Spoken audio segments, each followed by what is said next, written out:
Magandang araw po sa ating lahat. This is Councilor Dayang Hirang. Ang ganda ng Pilipinas, mahalin po natin ito.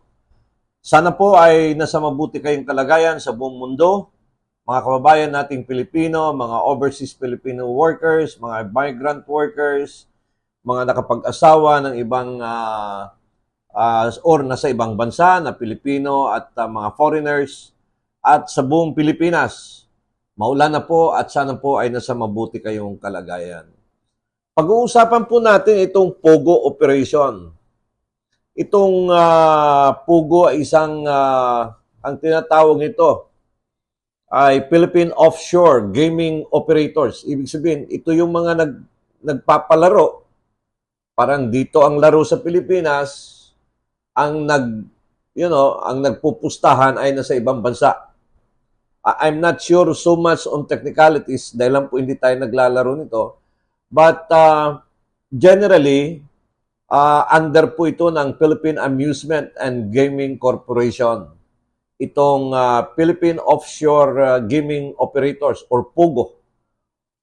Na kung saan ay makikita ito minsan nasa buildings or nasa malalaking compound.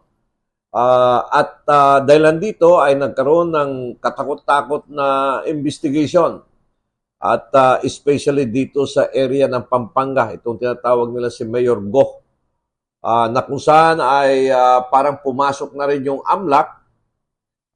Ito po yung isang government agency na nag-pre-freeze. Ibig sabihin na walang perang lalabas at lahat ng mga karariyan na may kinalaman sa POGO ay hindi pwedeng gamitin, hindi pwedeng i-withdraw sa bangko.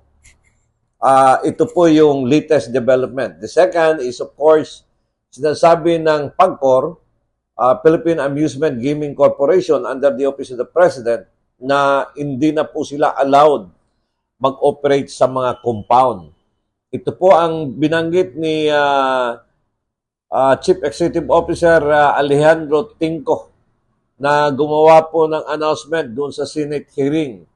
At nung tinanong siya ni Sherwin Gatchalian to make an assurance that there will be no POGO-linked crimes in the country. Ang problema kasi nito, well, nakaka-fundraising, nakakapagdagdag ng kita ng ating gobyerno. Ang problema dito ay napapasok doon sa mga krimen. At pag napapasok sa krimen, among themselves, mga Chinese, ay sila mismo ay nagpapataya, nag-aaway-away. At, and worse, ito ay nangyayari sa Pilipinas. My personal take po dito, wag lang doon sa mga compound ang isara. Ngunit lahat ng POGO operation ay isara. Kasi parang kompetensya din ito doon sa ating gaming corporation or PAGCOR.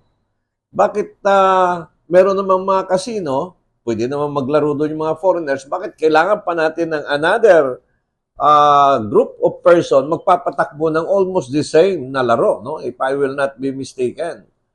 So, para sa akin, mas totally ban na ito. And besides the fact na itong mga ganito ay hindi makakapag-operate kung wala namang approval ng PAGCOR. Ibig sabihin, either under the present administration, kung talagang hindi maganda ito, ay dapat sinara na nila kaagad. Ngayon, parang haphazard yung government, no? Parang okay, parang hindi. Pero kung meron talaga nakikita na nagagamit ito sa krimen, dapat i-totally close. So, ako mismo, I am for the total foreclosure of the POGO operation. Marami po kasing balita na tungkol dito. And tama si Senator Gatchalian na mas magandang isara na itong POGO. Kasi ito ang nagiging dahilan ng mga krimen dito sa Pilipinas. Hanggat sa muli, ito po ang inyong lingkod, Danny Dayang Hirang. Ang ganda ng Pilipinas, mahalin po natin ito. I am for the closure of the said POGO activities dito sa ating bansa. God bless Philippines. See you next time.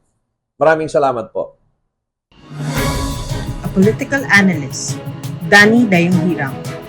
shares his commentaries and analysis on the latest issues. As a veteran public servant, offering his insights and critical thinking. As an educator, he speaks the truth that matters.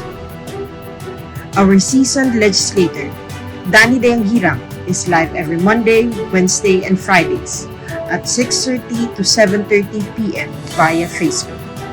Follow us on our social media platforms for more details. Mahalin natin ang Pilipinas.